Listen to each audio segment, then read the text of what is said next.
Okay, let's get started. Hello, everyone.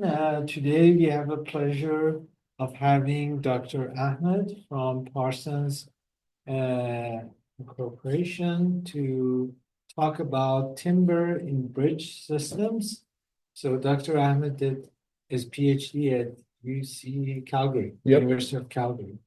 And yeah, the floor is yours. Please uh, start your lecture. And as he mentioned, if you have questions, feel free to raise your hand and we're going to have some good conversations about timber bridges.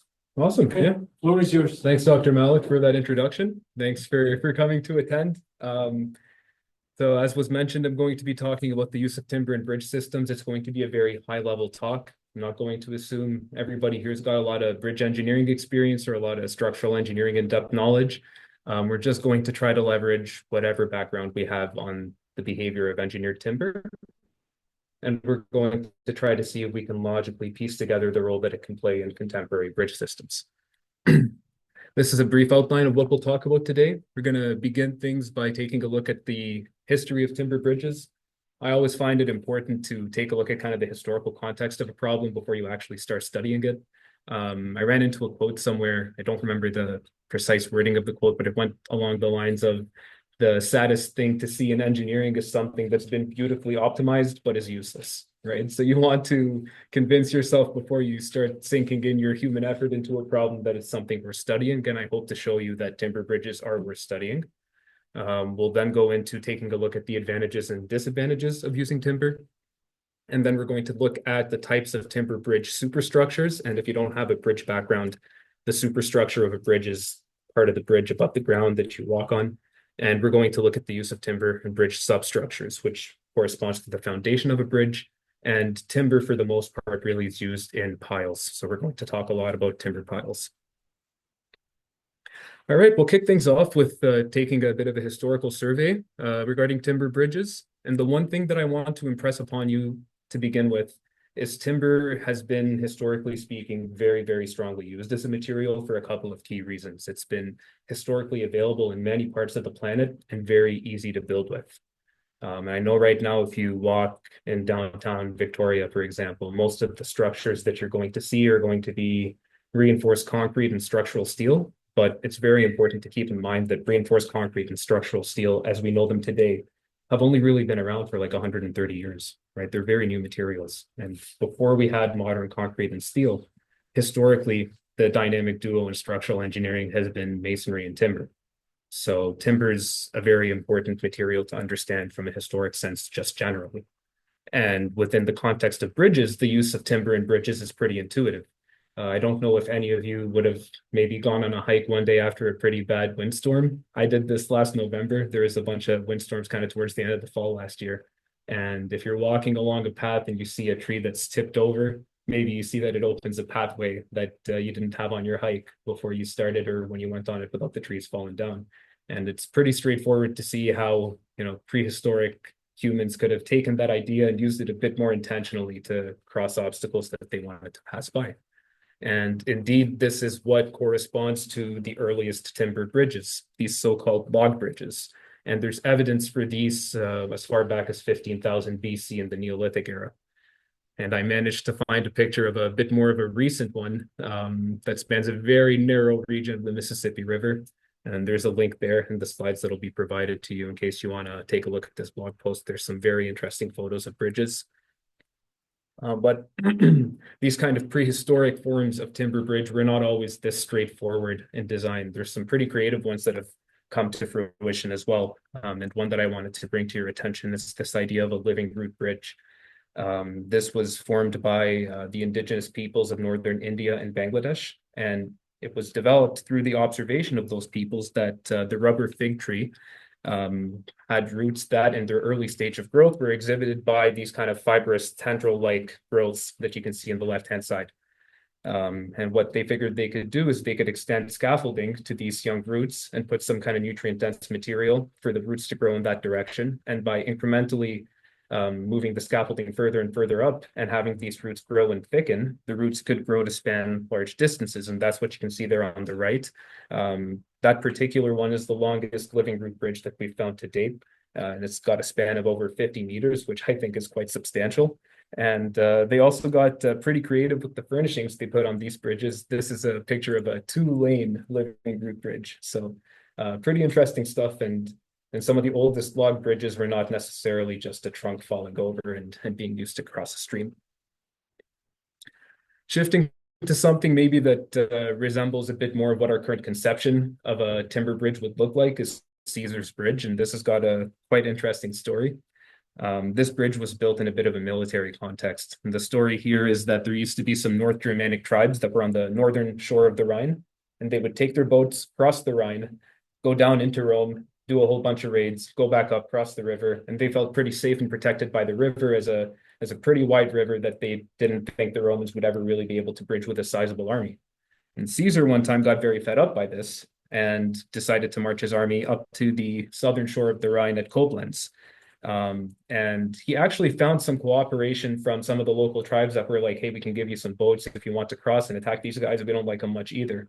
But Caesar wanted to prove to those northern Germanic tribes that the river wasn't going to be a match for Roman military engineering. So he commanded his army to cut down a whole bunch of trees and build a bridge.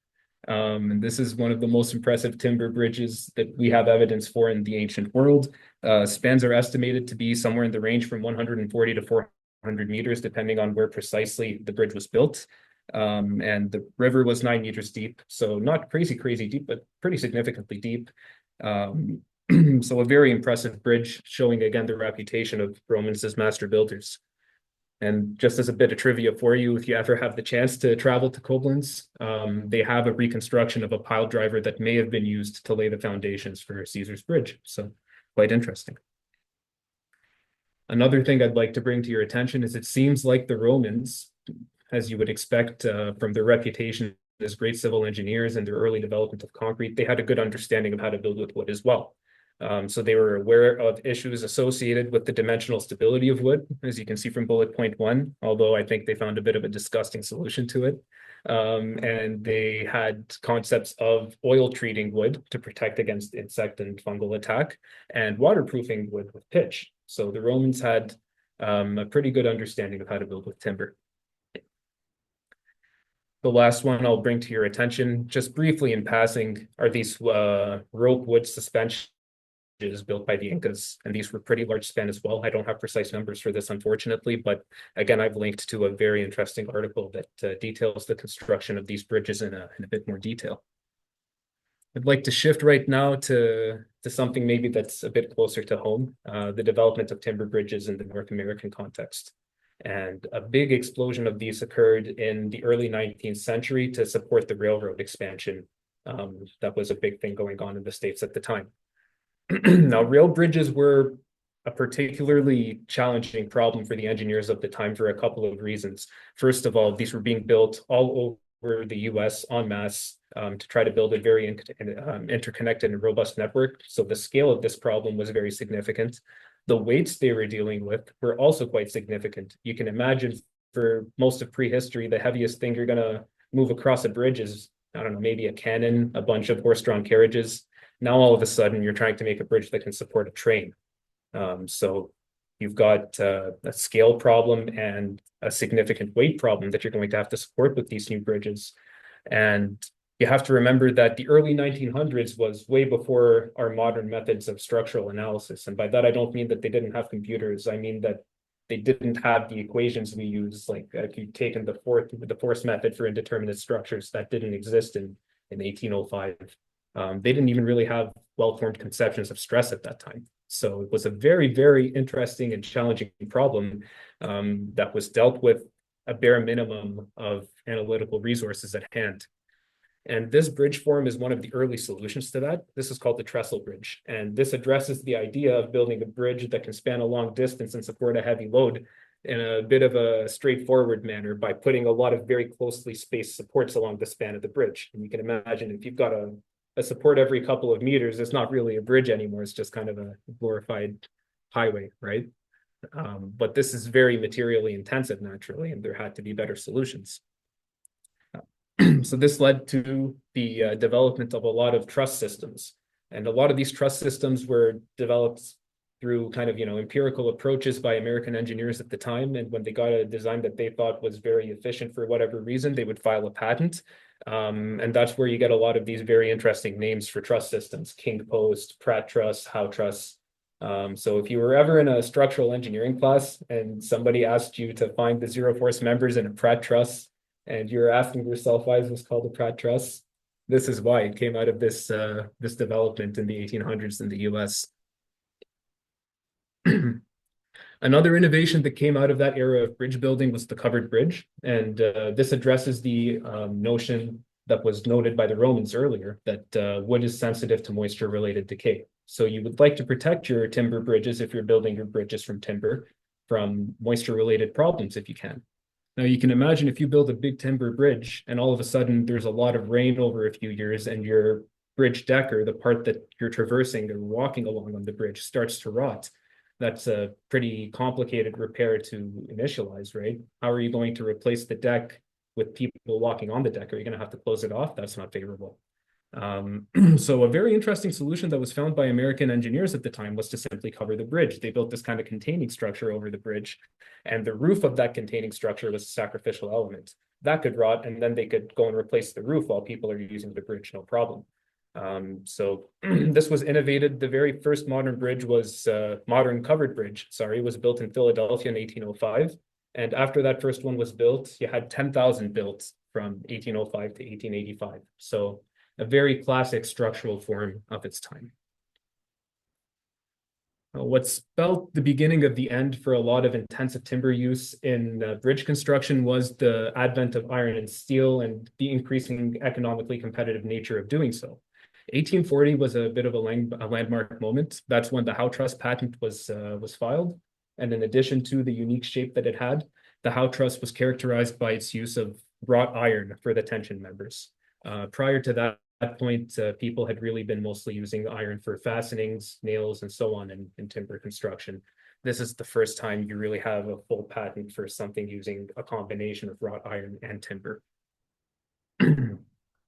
And this trend continued and continued as the technology for iron making and steel making improved. You find that timber bridges less and less become an economic alternative as compared to iron and steel bridges, up until about 1930, where if you're going to build a long span bridge, you're really looking to use steel instead of timber. The timber industry responded with a couple of innovations of their own in the 1900s. First of all, the advent of engineered wood products such as glulam, which really improved the reliability and the peak strength that you could get out of a timber member. And also with this idea of stress laminated timber. I'm going to leave that as a bit of a mystery. We're going to talk about that together later. But these two innovations in conjunction all of a sudden made timber economically competitive with steel for certain classes of structures on a first cost, and depending on who you ask, on a life cycle cost basis. Taking us to the situation we find ourselves in today, even if every single bridge is not being built out of timber anymore, 12% of existing bridges in the US, which corresponds to over 70,000 bridges, are still built of timber. So if you're a practicing bridge engineer, it's still naturally important to understand how to work with this material. And there's a lot of research efforts going in North America, Europe, Japan, in how to use timber to make efficient and economically viable structures where possible. So that kind of wraps up the historical overview of it. Hopefully you see kind of how we got to the current state of the art with where we're at with timber bridges, and agree with me in saying that it's still worthwhile to understand how they behave. We'll do a bit of a high-level overview of their advantages and disadvantages. And the first advantage that I can note to you is probably well illustrated by that example I gave you of Caesar's Bridge, just the fact that wood is very readily available and is very easy to build with. But that's not necessarily constrained to a military application. It also has benefits if you're thinking about it in a civilian context and trying to develop a remote region. So if you take a look at where I've placed that yellow person there on the left-hand figure, it might be a bit complicated to drive a giant concrete truck from Victoria up to there if I wanted to build a bridge there, say, right? So it's not necessarily that I'm trying to cross a river with my army. It could just be that I'm having a tough time getting the concrete and steel that I need to the place that I want to build. And it's not just getting the materials to the site that you want to build at, it's also what kind of equipment you expect to need to build your bridge. So on the right there, I've got a picture of the size of a crane you would need to put up your typical concrete deck steel girder bridge. And to the left, you can see all you really need to put together a very quick wood bridge is this boom truck. So you just got to be able to get a truck up to this road and you can get that wooden bridge built if it's a small enough wooden bridge. So it's a mix of availability and ease of construction that can make timber a very, very good choice in some cases. And to that end, on a related note, cost. If you have to figure out all of the logistics of how am I going to get my concrete to this random site in the middle of nowhere, and how am I going to get these like really niche cranes that are going to fit in this access road that I need, you might find that your cost for the project balloons. To that point, the New York State Department of Transportation estimates that where timber superstructures are a reasonable choice, you can save up to 25% on costs for your bridge by using timber superstructures as opposed to using the corresponding steel or concrete system. So it's not just a availability issue; it can be an economically sound choice to use timber as well. Timber also offers a blend of very unique structural properties, which sometimes make it the best material for the job. One thing timber is noted for is a very excellent strength to weight ratio. So you can take a look at some of the typical structural properties I've put here in this table, and you'll note that timber doesn't have the highest compressive strength. You can always get a concrete that's going to have a stronger compressive strength than wood, and you're always going to be able to create a steel that has a higher tensile strength than timber. But timber gives you pretty decent compressive and tensile strength at a very, very low weight, which can be very, very handy. The low weight, also has lots of benefits from a seismic design perspective, where I don't know if you would have had any seismic design analysis experience before, but the base shear that you get for your structure depends on the weight. And if you've got a very lightweight structure, you're going to have lower base shears as a result. Another property of timber that makes it uniquely suitable sometimes is its high toughness. I don't know if you would have been exposed to the property of toughness before, but toughness is a measure of how much energy a material can absorb before it breaks. And wood has great toughness. So in situations where we're expecting a lot of shock or impact loading, the use of timber can be an excellent choice. Environmental factors are also a good reason to consider the use of timber in bridges. We mentioned previously that wood or timber is quite light, and you don't usually have to transport it to as much distances as you would to, say, go from a steel mill to get your steel to site. And that means that you're reducing the embodied carbon associated with transportation, associated with material production in many cases. And you're also, because you're using lighter equipment to put your structure together, reducing the embodied carbon associated with the construction and deconstruction phases. So there's a lot of embodied carbon decreases associated with using timber structures. And there's a possibility that as we shift towards a more explicit green construction industry in the future, that these benefits get more aggressively priced in and further improve the cost benefits associated with using timber. Durability is also a big advantage of timber bridges. And if you didn't have a big background on the behavior of timber before coming into this class, this may have been something that raises some eyebrows.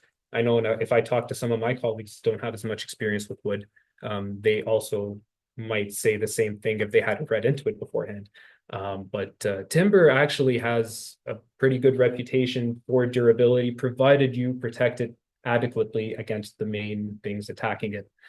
So if you can protect your timber from decay and insect attack and make sure that you keep it dry all the time or keep it wet all the time, timber structures can have long service lives, well over 100 years in many cases. And that's evidenced by structures that you're going to see in some of the upcoming slides that were built in the 1800s that are still standing today.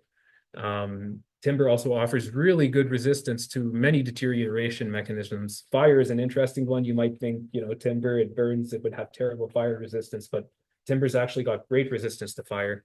Timber's got great resistance to de-icing agents, frost attack, UV. So a very durable material if designed and detailed properly in the correct conditions. Wood treatment strategies and methods have also dramatically improved in the 1900s.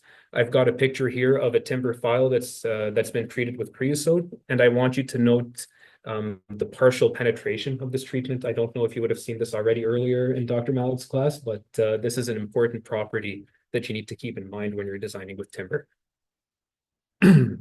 Lastly, aesthetics. Timber offers unique aesthetics, whether it's with forms like this covered bridge that are very representative of a certain era of North American history and construction.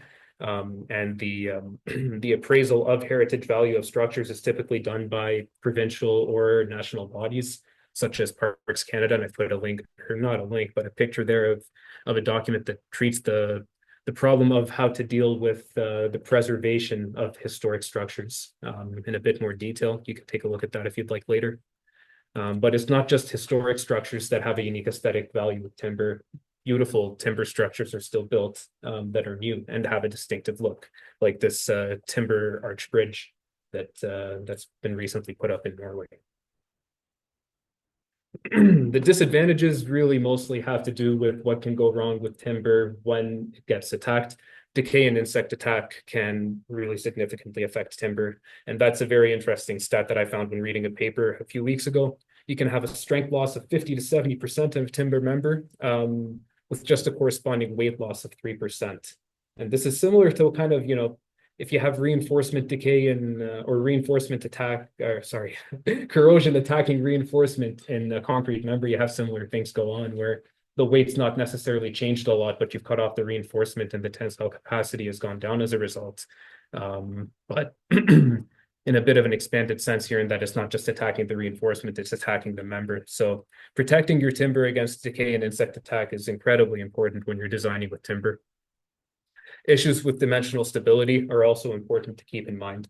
If you don't manage the moisture content of your timber members properly and you don't give them room to expand and contract, you can get these massive cracks that happen. And if you get a crack that goes through that thickness that you've applied your treatment to with your timber member, all of a sudden that treatment isn't really doing very much. You've created an access point for insects or fungi to come in and attack your timber. So one strategy that's used in timber piles somewhat frequently is this idea of kerfing.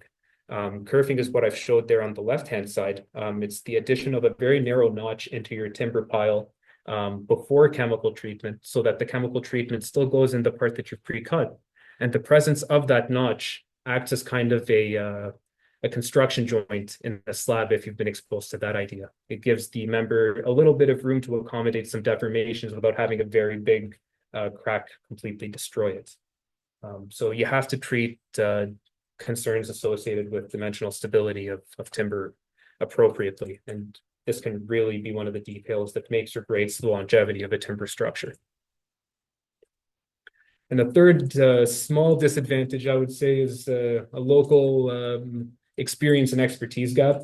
Personally, when I graduated from my undergrad, I'd had some experience designing in steel and designing in concrete, but I hadn't really touched wood. And you can imagine that if every engineer has gone into their working careers and they've not really touched wood, they're not really going to tell you, hey, this would be a great place to put a timber bridge. There's just, a bit of a lack of an expertise there. But I think that's a bit of a minor disadvantage, because if we all decide that we would like to start building with timber, we're going to be able to figure it out. But it's not just on the engineering side, right? You also have to have construction crews that are familiar with using a particular kind of material in a different kind of way. And supply chains have to be able to accommodate the flows you need of certain types of member in a certain type of frequency. So it's just a problem that we have right now, and that maybe we're not using timber as much as we should, but this is a very easily remedied problem, unlike the other two that need a bit more targeted attention. So that's a bit of the high level stuff out of the way, why timber construction might be relevant to study nowadays, and some of the high level advantages and disadvantages that we need to keep in mind. I want to shift right now into taking a bit more of a bridge specific look at the use of timber. And timber primarily is used in the superstructure case. It's got very, very varied uses. There's many different structural forms we can use with timber to make a good superstructure. In the substructure case, it's mostly constrained to timber piles.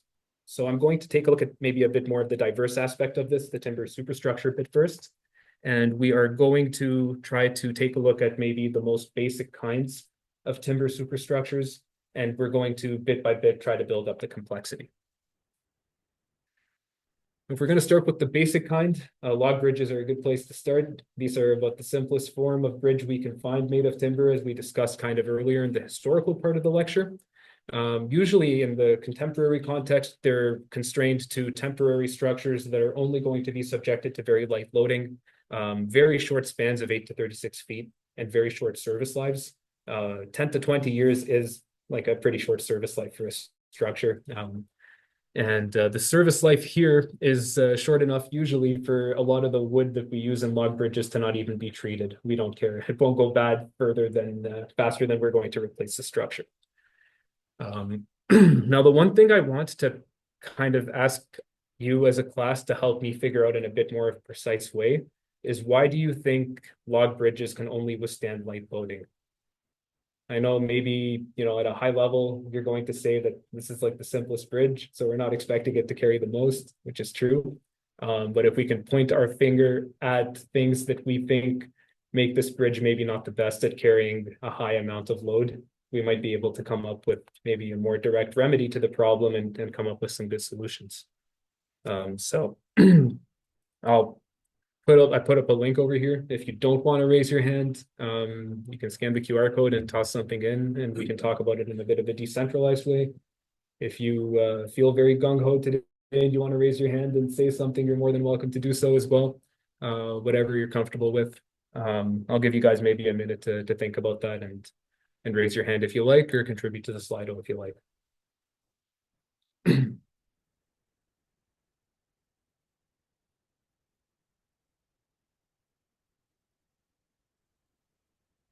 There's a lot of answers to this question, yeah? I was wondering if it has to do with cutting of the members of the bridge, The cutting of the members? yeah, none of them are, they're just logs, right? Yeah, they are just logs. Yeah, they might not, attach to each other too well, so that could have issues of cracking and whatever in the future. You're not dealing definitely with the most well-engineered or well-designed connection platforms and interfaces and stuff, but I would say if you really wanted to get the connections done, there's strategies that you could use to get around that. If you had a really long rough log and you wanted to play around with the edges to make sure that it connected well into the interfaces, I think there would be very non-intrusive solutions to that. I think even if you did do that, this bridge still has some other vulnerabilities. It's a good place to start though, like observing that it is a log. It's not really like a well thought out member. That's definitely part of it, but I wouldn't say it's so much the connections. I think there's some other things that may be playing a role there. Yeah. The material properties and bend resistance would one be as good quality, or at least there might be small distance variance compared to I like this, and I think it's on the correct direction. Do you mind elaborating on why you think it might be more variable? still the level of forest to cut down a tree. Maybe not directly tested, maybe tested. I think there's a more inherent reason as to why you might have some variability there. Have you talked about wood knots and stuff in the previous courses? Yeah, so a real tree, a real log might have a bunch of knots, right? Now, if all I've done is chop down a tree and toss it there, the bending resistance isn't necessarily particularly uniform, right? And that's, actually one of the big advantages associated with using glulam, right? You can get really nice pieces of wood and stack them together, and you've got really good quality wood with really high bending resistance. Whereas when I've got just a log, and it's whatever, it varies by position, it varies by where I cut the tree from, right? So the variability associated with those log sections is definitely part of it. Sorry, you had your hand up. Both of you, I think, did. But Sort of similar to like you were mentioning, but more so from like a structural analysis standpoint. Cross sections of roughly circular, which has like the smallest like second unit area. I like that as well. This isn't really an optimized flexural member, right? It's just I chopped down a log. If I'd wanted to do something that was a bit more optimized for the bending problem, maybe I'd want it to be right with a high length this way and a narrow length that way. That's a good point as well. Any other ideas? I was just gonna say, like, going back to what you said, it is the simplest kind of version of bridge. Yeah. So, I mean, most bridges have more than one member. Yeah. To support it, so a piece of log is just one member. Now, if we added more logs, do you think it would improve things? Depends on how you add them, Sure, yeah. but if you want to stack 3 logs side by side and lay them down, you could say that, yeah. You distribute the load over them. I was looking for that actually. That's the load distribution aspect is an important point, and I'm going to talk about that in a bit more detail. Are there any more thoughts? Yeah.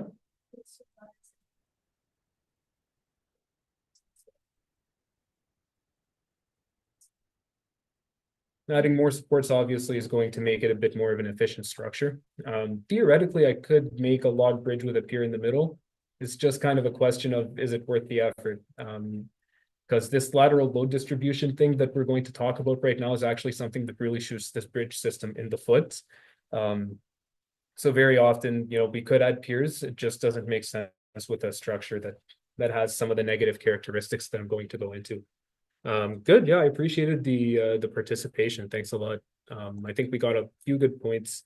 This point in particular, though, is I think something that you may not have had a lot of exposure to in some of your earlier studies. So this is something that I wanted to dive into a little bit more in detail, this idea of how the load is going to be shared with, say, more than one log. If we take 6 logs or 5 logs, I think I have here, how is the load of, say, a really big heavy truck going to be split among the different logs in my bridge? And it's not a straightforward question. It depends on not only how many logs I've got, but it depends on the property of the deck that I've got that's attached to these logs. So to help us understand what happens in this problem, I've got 2 cases for us to consider, one with a really stiff deck and one with a really flexible deck.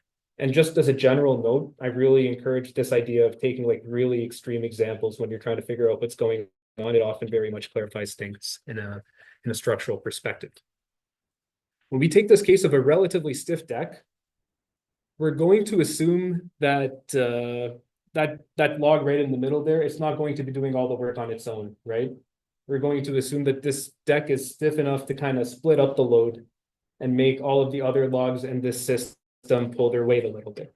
Maybe we'll get a distribution of reaction force in these logs that looks something like this. We still might expect a bit more in that log in the middle, but we're expecting the logs around to be doing some work.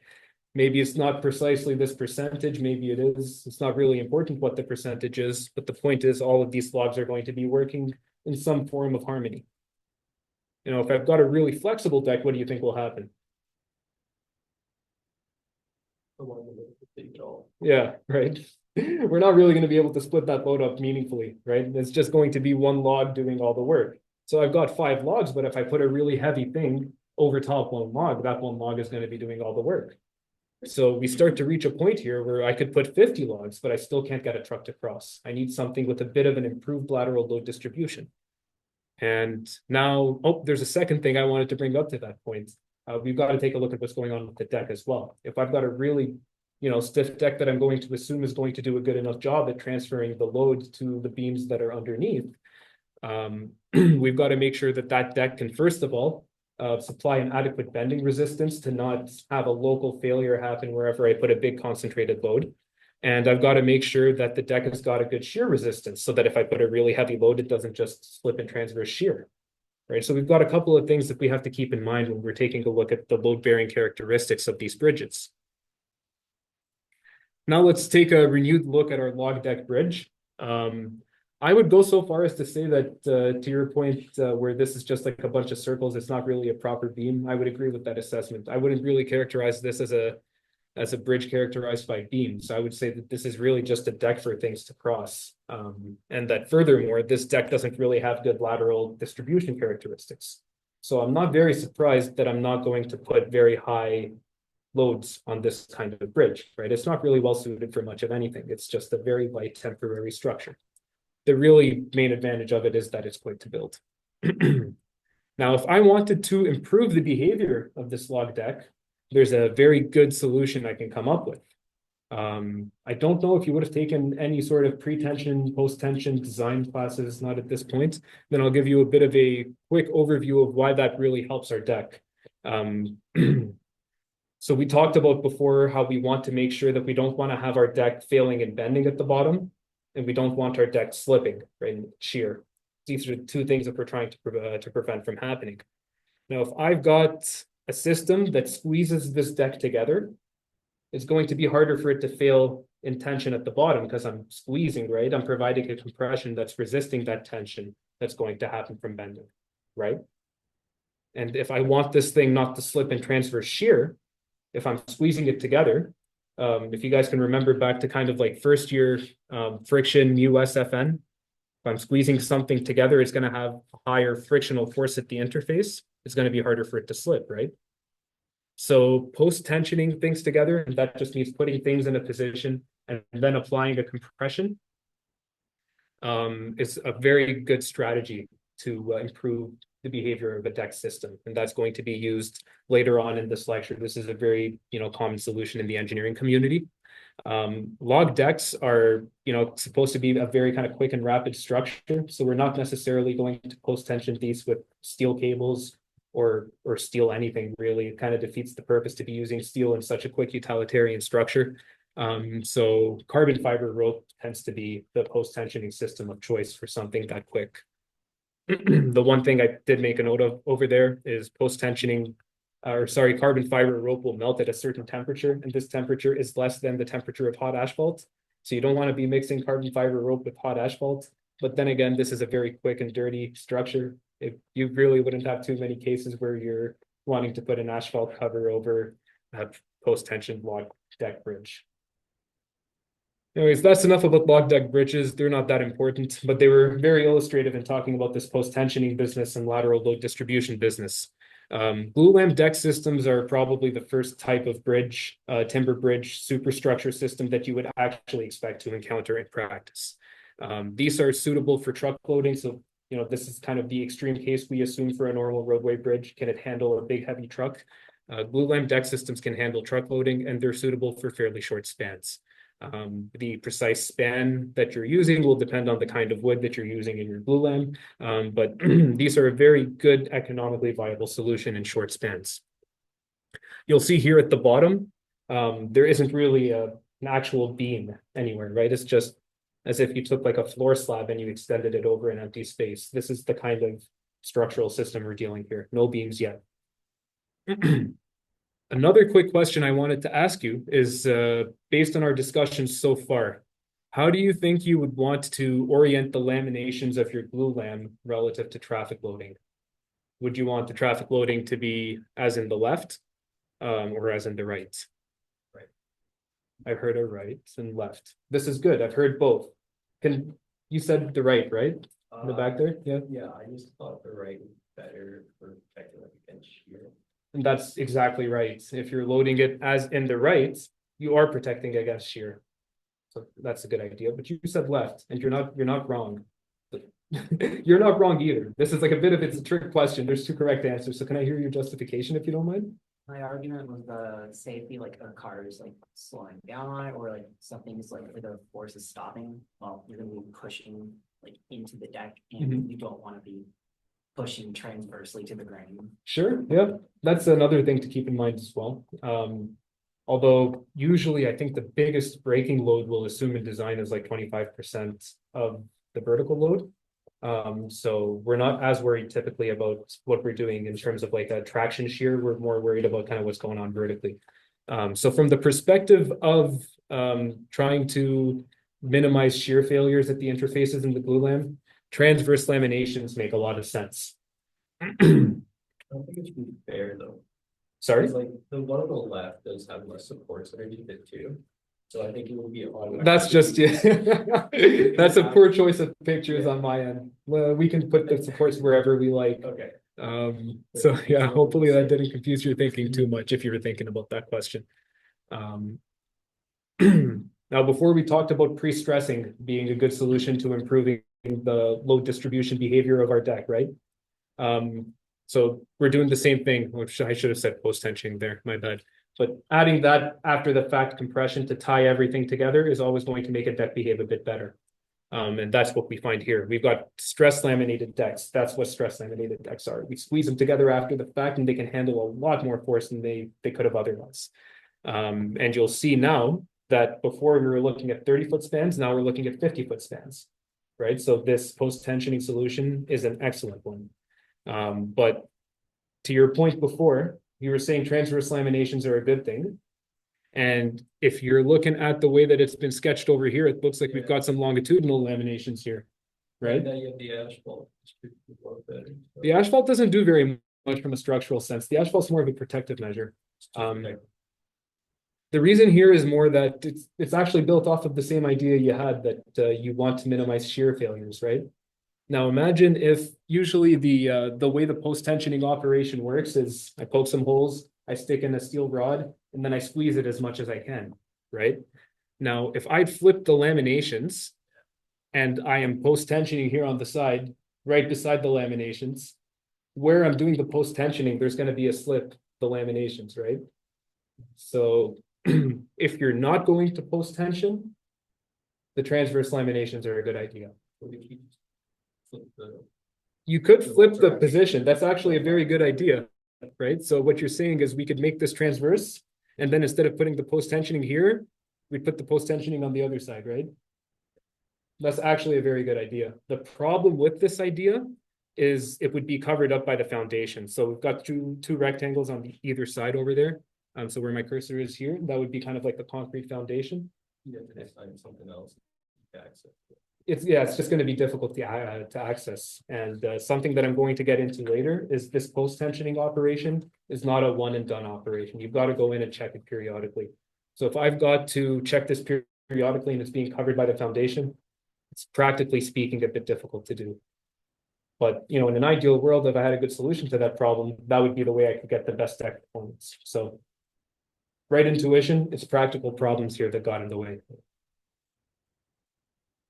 So yeah, these stress laminated decks are kind of the cream of the crop of pure deck timber bridge styles. They're used very widely. They were actually innovated in Ontario. So this is like a big Canadian innovation. They're used widely in Europe, Ontario, and in the upper Midwestern United States. I've got a lot of pictures of these from Norway. This is just kind of what Google was feeding me the day that I was preparing these slides. But over here, you can see the locations of these post-tensioning locations. And here you get a bit of a better view of them where they have a stress laminated deck and a bit of a truss structure. Actually see them too on like long roads as well. Oh, yeah, maybe. I spent a lot of time as walking with bridges, but long trucks are really heavy, so Yeah. it's kind of like Makes sense that they'd be used. Talking about, Yeah. No, exactly. I've not had the good fortune to spend a lot of time on logging roads, but it makes sense in that application. Mentioned they would introduce first in Canada. Yeah, Ontario did a lot of the leading work. I think it was the university, it was Queen's maybe, or Western University, one of the two that did a lot of the leading work on them. Yeah, so here's a bit more of a some kind of considerations regarding the details of implementing a post-tensioned deck in the field. So the way you would do this is you would get your glulam deck, you would drill your holes in the field, you'd stick your bar in. The thing you have to keep in mind is if you've drilled a hole through your glulam, all of a sudden you've gotten rid of your protection, right? So you want to make sure whatever detail you put for putting this thing together offers it some way to recover that protection. And the way that we afford that by post-tensioning stress laminated decks is by adding non-shrink grout or epoxy in that hole after we put the bar. And then the tension is applied. And the bar tension, as I mentioned before, has to be checked because when you squeeze that wood together, those oil-borne preservatives that you've impregnated the wood with will start to squeeze out. And if they squeeze out, the volume is going to reduce. So you're going to have to squeeze it a bit more to keep that same compression. So different design codes are going to give you different frequencies with which you have to check and retighten these. Usually you have to do this periodically for a year or two, at which point you should reach a bit of a steady state force in your decks. So now we're going to shift over from just looking at decks on their own, and we're going to have the very bright idea of adding beams to our bridges, which predictably will increase the effective spans that we have considerably. We're going all of a sudden right now from capping out at 30 feet and 50 feet to 85 feet. And that's just with the addition of a purpose flexural member. When you have very long beams, have any of you taken a steel design course before? So you've studied lateral torsional buckling, right? So you're going to realize that I can't just have a 500-meter long beam and expect it to behave the way a 5-meter beam would be. There's a stability problem that we have to deal with. And we address these stability problems in bridges by adding these diaphragms. And something that is good to keep in mind when you're doing a timber design is to try to leverage steel in a very tasteful way where it makes a lot of sense. So the way a diaphragm is going to work is I want to stop my beams from buckling sideways, right?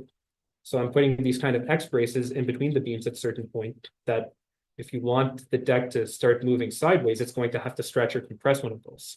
And you can have some very, very kind of, small, low profile steel members used in those diaphragms, and it doesn't take a lot of space. Whereas if you're going to use a big timber member to do it, it would be quite a bulky diaphragm.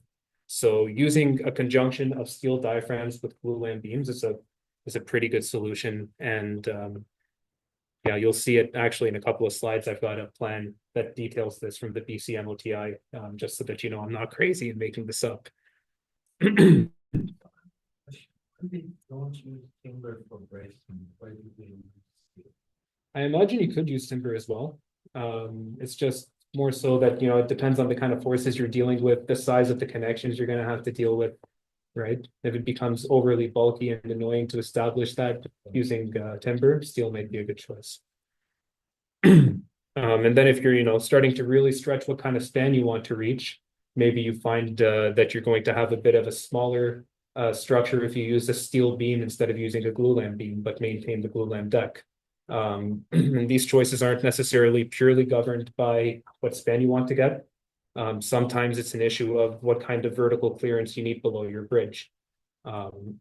Sometimes I'm working on a project right now, for example, where we're building a bridge over a railway. And it's very important for us to maintain a certain space between the expected height of the train and the expected bottom of the bridge. So I might have a solution where theoretically I could have a glulam girder that would span the distance that I want to span, but the depth of the glulam girder is going to be a bit deeper than I'm allowed to have for some other considerations. So if you have problems like that come up, you might decide, okay, maybe we'll go with something with a bit of a higher tensile strength, like structural steel. So leverage steel where its increased strength is superior, but also note the utility of having glulam and its functionality in your designs.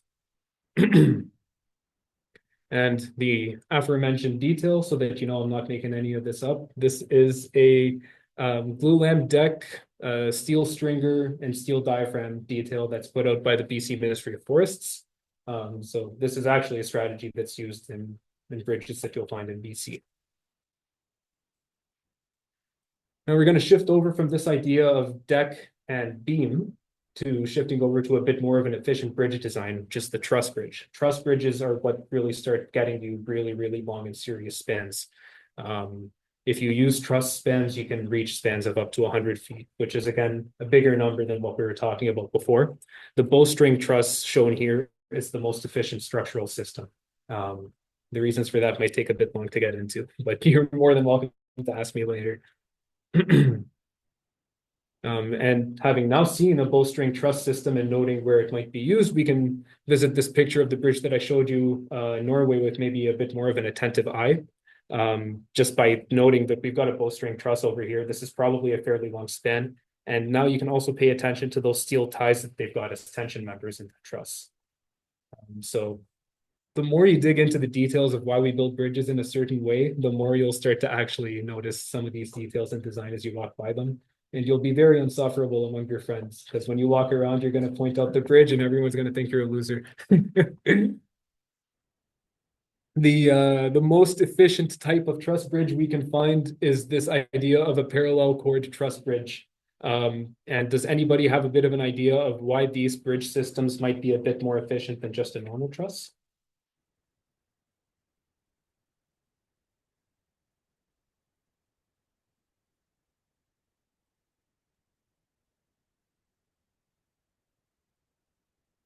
Wild stabs in the dark are going to take us probably towards the answer as well. Don't feel bad about shouting anything out. It has something to do with the cross section for sure. These are two different kinds of parallel chord trusses.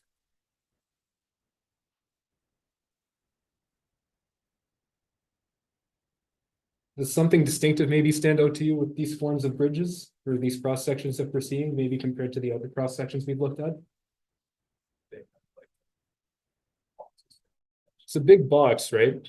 Right now, start thinking about kind of like a bending problem. What do you think? Sorry, it looks like you had a thought coming. I was kind of, I don't really sure what I'm thinking about. Should I shout it out? Yeah, go for it. Okay, so the idea is think of this as like a beam. Okay, so before we might have had, for example, our deck up here, for example, and then a beam hanging down. That's it, right? Now, when we were looking at logs before, we were noting that a log isn't really a great flexural shape, right? Because it's not very deep relative to how wide it is, right? And ideally, we'd like something with a lot of depth. So these truss systems work, these parallel core truss systems pretty much give you a very, very big beam at a distance. You can pretend this is your compression flange and this is your tension flange. And this bracing is really just kind of connecting the two. So it's almost like we've made an I-beam out of trusses, if you will. So we've increased the depth significantly and we've given this truss the capability of acting as a beam. And increasing that depth increases the maximum moment we can handle, which means we can span a bigger distance. So these trusses are economic ways to span really, really long distances here up to 250 feet. And these are efficient when we don't really care about how deep our bridge has to be, and we can really take down our vertical clearance requirements and get something with a good flexural stiffness. So that's the benefit of parallel chords. Before I shift away from superstructures, I think I've covered really the main types of timber bridge superstructures. I want to take a look at a bit of the connection details that are associated with building these. Details are always kind of a bit of an overlooked area of structural engineering, but they can really make or break a design. So I think they're worth a little bit of attention here. The first one is going to be the asphalt deck, which we talked about a little bit before. The idea of putting an asphalt wearing surface with a waterproof membrane below it is to protect that glulam deck from exposure to moisture in a cyclic manner, right? And that's going to preserve our deck. Another thing to keep in mind is, especially if you've got wood without a very thick layer of treatment above it, wood can get really slippery when it gets wet. And that's not a great characteristic for something that's going to have a lot of vehicles driving over it, right? So asphalt wearing surfaces are very important in that regard. I'm going to pose to you a question here of two different glulam to glulam connections. And I want those of you who feel comfortable participating to tell me what you think would be a preferable style of connection. On the left, we've got this kind of bracket attachment that's going to sink its teeth very gently into the surfaces. And on the right, we've got what's called a lag screw connection. So I'm going to drill a big hole into my section, and then I'm going to stick a bolt in it to connect them together. Which do you think would be preferable to detail if possible, and why? The legs. So I've heard lag screw and a couple of nods. Why do you think the lag screw? The other one relies on the actual glulam piece to stick together, which I assume is probably not very strong. Probably not as strong. Probably not as strong, right? Is there maybe a redeeming quality for the aluminum bracket attachment? I imagine somebody wouldn't have gone to the trouble of drawing it if it was completely useless. Yeah. It is true that the one on the right doesn't really have a great moment resistance. But I think you could probably find an arrangement of screws that can give you a good moment resistance. If you've taken steel design class, you can arrange bolts to get you good moment resistance. Yeah. It looks like it can accommodate some expansion pressure. That's a good point to make. It looks like it's a bit more flexible. And that's a good point as well. These are good points. Any other points? It's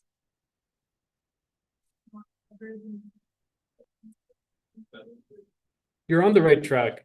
The exposure is, or the potential exposure associated with the details is kind of the one answer I was fishing for. And that's pretty much what you're trying to tell me. Anytime you drill through your glulam, like we talked about when we were talking about the post-tensioning, it's a potential issue, right?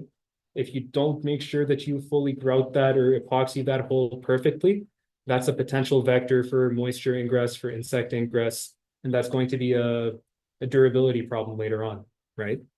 So wherever possible, it's good to have attachment styles like the ones on the left that are not going to dig too deep into your timber members and are not going to penetrate all of that preservative treatment. Now, as we mentioned before, the one on the left doesn't look like it's as strong as the one on the right. So that's not always going to be the case. So wherever possible, we're going to try to not dig into our wood whenever we're giving these connections. Another kind of connection that I wanted to bring to your attention is this idea of a self-tapping screw. I don't know if any of you have experienced kind of, woodworking or using power tools or anything like that, but if you have a kind of screw that can kind of carve its own hole as you dig it in, this is really going to make it stick to the surrounding wood really well. Whereas if you have to drill a big hole and then put your wood in or put your screw in, it's going to have a bit less of an adhesion to the surrounding wood. And that can be important when we're evaluating pull-out resistance, for example, right? Now a hole or a drill, or sorry, a bolt or a nail or a screw that digs its own hole as we drill it in is going to be maybe an easy thing to provide at a very narrow diameter. But if we make that diameter really big, the friction force that we're going to have is going to increase with the surface area, and it's going to get really, really hard to have that kind of a screw provided at very big diameters, right? So we have self-tapping screws for a limited range of diameters, and they offer excellent pull-up properties, but you're not always able to define a self-tapping screw. Where you can use them, they're great to use, but because you're limited by diameter, you end up having to use those slag screws we looked at before, where you have to drill the hole first and then you put it in. But you generally, when you drill a hole smaller than the legs. You would drill it smaller, but the leg screws still don't get to grab into the surrounding wood as much as the self-tapping ones do. Yeah. So the leg screws don't self-tap. They have a bit of a lesser pull-out resistance as a result, but they're a necessity to detail when you need that big diameter. One more thing I'd like to bring to your attention. I don't know how much time you've spent doing timber connection details in this class, if at all. But here you'll note we've got a couple of details that I wanted to bring to your attention regarding the connection of a glulam structure to a concrete interface. So there's a couple of things then maybe I'll bring to your attention quickly. First of all, over here in that left-hand figure, you see that there's kind of some depressions and elevations associated with the wood concrete interface. These are what are called shear keys, and that's to stop the two things from slipping by providing kind of like a Lego style attachment between the two bits. So shear keys are a common thing you'll see in these kinds of interfaces. The more curious thing I wanted to bring to your attention is this inclination of spikes that they're suggesting for you to put on the wood where it meets the concrete.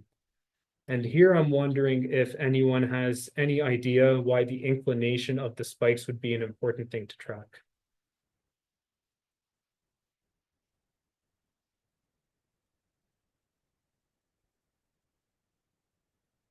And if we've got no idea, you guys can say, like, I'm asking you a question you have no idea how to answer, and I can dive in. I don't have to leave you guys quiet for too long if you think there's nothing coming. But if you want to think about it for a bit, take a few seconds. Not quite this time.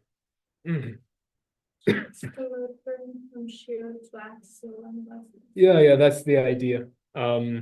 So I don't know if you would have talked about the shear strength qualities of wood, but wood doesn't have the greatest shear strength parallel to its grains, right? You're going to split apart the lignin holding everything together. So if we've got a shear detail that we want to have between two different materials, a good strategy to have is to incline your spike or your nail or whatever it is that you're going to have, so that it's not purely shear being applied to the wood. Part of it's going to be shear and part of it's going to be tension along the axis of that bolt. And then you can leverage some of that pull-out resistance and some of the tensile strength of the bolt, and you're getting a bit more of an efficient behavior there. One thing I can add is tested like timber concrete beams after the concrete, and we look at the angle of these. Like there was an angle that had a better performance in the long term. Oh, really? The steepness were not that different, but the long term performance was quite different. And we proposed that to one of the companies, and they said, well, that's cool, but it's a lot of installation cost for us. Right. So that has been kind of abandoned Right. in practice for like buildings. Mhm. But it's very interesting to see in bridges, they still use that. Even this like type of shear keys you mentioned, Mhm. for buildings, recently when people are doing research on it, and I was not aware that for bridges, they are actually happening. Now the question to me is how they get funding to do it for buildings, because it seems it's standard practice. Yeah, that's right out of S6. I don't know if it was 19 or 24 when I pulled Yeah. out the picture, but yeah, that's right out of And S6. it's Canada, like Yep. in Canada, government give big chunk of money for some universities to test if these shear keys are actually working. Right. But it seems in Bridgefield, they figured it out many years ago. Yeah, well, we're very lucky working in bridges in that the number of connections we have to design usually is not as many as you would have in a standard building. But the detail that we have to go into doing them is a bit higher. So it's a bit of a different problem. I can imagine if you had to put this at every beam column interface in like a 20-story building, the developer would probably pull his hair out. But if you've got a very short span bridge, it might just have the two abutments, right? And so you can justify maybe spending a bit more attention at those connections and the interfaces. But yeah, I didn't know that bit about the creep. That's very interesting, actually. Yeah, please. Yeah, no, lots of interesting things to note at the interfaces between timber structures and surrounding different materials. There's a rich literature as evidence on this kind of behavior. And yeah, I don't know, maybe one day in your professional careers, you'll get a chance to really dig into this. I'll shift over now to talking about substructures. How am I doing on time, by the We way? have about 10 minutes. Okay, I can really blow by because, as I said before, the bulk of the material related to timber has to do with the superstructures. The substructures is really just piles. It's not really recommended to have a lot of kind of spread footings or big foundation walls made out of timber for the reason that you can't really guarantee that the timber is going to remain dry or remain wet. Right? You're going to be exposed to the elements. There might be kind of, like a flood water going up and down. So you're almost guaranteed that you're going to have a moisture related decay problem there, and therefore it's not recommended. So usually we constrain our timber and foundations to be to the piles. Timber piles, however, are a very, very excellent choice where the situation dictates that it fits. You can get pretty substantial lengths, 50 to 120 feet. And if you recall, that bridge that Caesar built over the Rhine, the Rhine was 9 meters deep at that area, right? So it's pretty straightforward to get a pile that'll get to that depth. That's a pretty practical depth. So if you take into that 9 feet and then digging in, you still get a lot of length. That's a very effective length. Typical diameters, you're going to notice that the diameter at the toe or at the bottom of the pile is quite a bit narrower than at the top. And that's because as a tree grows, it doesn't grow with a uniform diameter, right? It gets a bit narrower as you go higher and higher. So that reflects the natural taper of the tree. It's about 0.1 inches per foot. You're going to have to excuse the imperial units. I do a lot of work in imperial nowadays, unfortunately. And the axial loads there, maybe you don't have like a feel for what kind of a useful number that is, 220 to 530 kilonewtons. But kind of at a high level, I can tell you that if you're building a timber superstructure, that's going to be a very practical resistance for you to mobilize with your timber pile. So generally, if you're being consistent with material, if you've got a primarily timber superstructure, those timber piles are going to be able to be an effective solution. So yeah, one of the advantages of using timber piles is useful load capacities, as I just mentioned, especially when you're pairing it with a commensurate structure. They're also very cheap, very easy to handle because they're very light as compared to a comparable reinforced concrete or steel section. And if you can maintain them to be fully and continuously submerged, they're very durable. I mentioned before, you want to keep these either permanently dry or permanently wet. You're not really going to be able to keep something permanently dry underground. That's like impossible to guarantee. So what we try to do is to guarantee them to be permanently wet. And the way that we do that is we keep them to a certain depth below the groundwater table. Another advantage is the high toughness that's offered by the use of timber. And this leads to a natural use case of bridge fenders. Bridge fenders work very similarly to the fenders on your car. They're meant to protect against impact damage. In this case, it's more to protect against the impact damage associated with a ship that maybe hits a pier. But timber piles are great here in that they're very cheap. You can, maybe replace or add more after an impact without too much trouble. They've got high toughness, so they can absorb a lot of energy, and you can very easily and trivially guarantee that they're going to stay wet, right? So a very natural use case there. Big disadvantages associated with durability. Durability concerns are going to arise where wetting and drying cycles occur. And that's, I think I mentioned that earlier. We try to keep them. A lot of design codes will tell you 500 millimeters below the groundwater table is where you should have your timber pile begin. Now, that's maybe a question that you're going to have in the back of your mind is if I've got to be 500 millimeters below the groundwater table, and the groundwater table maybe isn't right at the top of the ground, how do I ensure that that occurs, right? There's a couple of strategies that have been implemented, and I'll get into that if I have a bit more time. Another thing I just want to quickly bring to your attention is when you're driving piles, you're essentially smacking them into the ground with a giant hammer. This can induce longitudinal cracking if the ground is very stiff. And so in those cases, we detail these steel shoes at the bottom. So here's some examples of how in historic structures, they ensured that timber piles remain below the water table. This is before the current design code mandate of 500 millimeters below the ground, but the old expert builders already knew this. So you can see here, they had a masonry foundation that extended down to below the water table by a little bit, after which they had some timber transfer beams and timber piles. This was a very common practice. Here's some different aspects, and you can see here in that left picture, they're not necessarily, treating these timber piles in a particularly special way in many cases. Oftentimes they're just cutting them and maybe removing some branches at most and then driving them into the ground.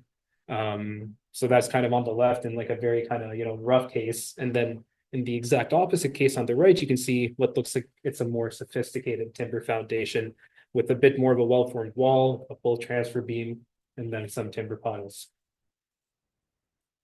Where timber connects to, instead of timber beams, where timber connects to concrete, you've got to pay a bit of attention of how exactly you're going to do this. Generally speaking, when you establish a connection between the timber pile and concrete, you want to be able to transfer all of your force components. You want to make sure that if there's shear acting on the pile, it can go up to the thing holding it in. And if there's moment on the pile, you've got bits of steel going into the concrete that can transfer that force couple, right? That tension compression couple that corresponds to the applied moment. So that's what you're seeing happening over here. Here you've got what they call a shear ring. And that's kind of confining the timber right at the interface and holding in, anchoring that reinforcement over here. And this reinforcement that's hooked in there is going to be what's providing you that tension compression couple. And here you've got maybe a bit more of a robust connection, but a similar kind of detailing. How am I doing on time? 5 more minutes. I'll try to run through it. There's a bit of an interesting system I found used in the Netherlands in a contemporary setting, mostly in residential cases, where they have a concrete cat beam, but instead of digging their foundation all the way to below the groundwater table, they have this kind of concrete pile that has a socket at the end of it, and then they'll fit a timber pile into the socket. So this is something that's right now an active area of research in the Netherlands. When I was preparing for this lecture, I found this paper that talks about this system. And there's various different kinds of connections that they propose for this interface between the concrete pile and the timber pile. You can see they have this kind of socket type connection on the far left. And as you go to the right, the connections are getting more and more robust, where they actually have some sort of anchorage reinforcement linking everything together.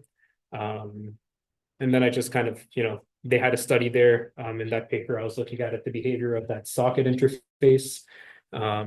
And there's a lot of different things you want to keep in mind when you're designing this socket to timber interface. On the one hand, you want to make sure that that socket is well designed. You don't want it to be very, very thin and crack when you're transferring the moments. But a particularly notable failure mode that I wanted to bring to your attention is a brittle failure of the timber just right at the socket. And this is a bit of an odd thing to observe because timber is a very ductile material generally. It's got a high toughness I was alluding to. Yet in this case, you can have a brittle failure develop. And this is generally a case where you've got discontinuous material properties, highly discontinuous geometry, a lot of confinement. You can get a lot of stress states that make the behavior of the material a bit different than normal. So this is just kind of like a good structural engineering tip. You've got 4 main characteristics of a structural system. And if you change a lot of these at once, you're asking for a lot of trouble. So this is just something that I thought I'd leave you with. Lastly, there was some literature I found on the rehabilitation of timber piles. The general recommendation in practice is to avoid rehabilitating timber piles and to replace them instead when possible for a couple of reasons. First of all, it's very difficult in practice to establish the same kind of strength you had in your timber pile by rehabilitation. And secondly, they're so cheap. That's like one of the main selling points of them. Why are you going to spend a lot of money fixing them when you can just put another one in? But in some cases, maybe for, access reasons, it becomes difficult to install a new pile. And in that case, timber pile rehabilitation is something that you want to take a look at. And there's a few different strategies. You can have these kind of jacket type mechanisms where you've got reinforcing steel surrounded by grout or FRP. Or you can just manually stitch things together with some steel bolts and confining bars. So a couple of different strategies there. And I'll leave it at that. And what I had left was really just a little talking about the Kinsel trestle. If any of you are local from here, I'm sure you've already seen it a million times. But this was built in 1920, which is a bit late for trestle bridges, but trestle bridges are kind of a low design, quick build effort into getting a railway bridge done. And this actually was supposed to be a local railway transporting lumber within the island. And I think it was in service for about 50 years or so before it went out of business. And then very recently, it started to be rehabilitated into national heritage sites. So an example of some of the stuff that we talked about in a historical overview actually being present on Vancouver Island, which is always nice to see. And there's this other very tiny log deck bridge, or I don't know, this was not the greatest quality picture. I really couldn't tell whether on the side there you've got connections for the rail or whether there's some sort of stress lamination going on there. But maybe if you're driving around that area on Vancouver Island, you can drive by this bridge and tell me what kind of bridge it was. I had some things here regarding the different standards and codes that govern timber design, but I think I'm very short on time. Here's a bunch of names for you, and I think you're going to dig into a lot of different standards and codes the more and more you progress in your studies, but these are going to be here for your reference. And this document, as I mentioned before, is a great guide for what we have as the minimal state of the art regarding the preservation of heritage structures in Canada. So that's just a summary of everything. I wish I'd been looks like I ran a bit long. Any questions are great. If you'd like to reach out to me and connect with me on LinkedIn or whatever, there's a QR code there that you can scan whatever time you want to. I'd always be happy to chat with you about anything. And yeah, thank you very much for your time. Those piles, I assume they're putting them under the water and just protect them, right? They still treat them as well. Well, you've got to treat for a couple of things, not just moisture, but for fungal, right? Yeah. So I would imagine they would treat them as well. I've not designed them before, so you're going to be really stretching my knowledge there. I don't know.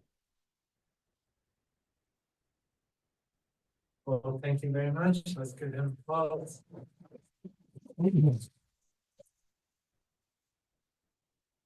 For taking the time.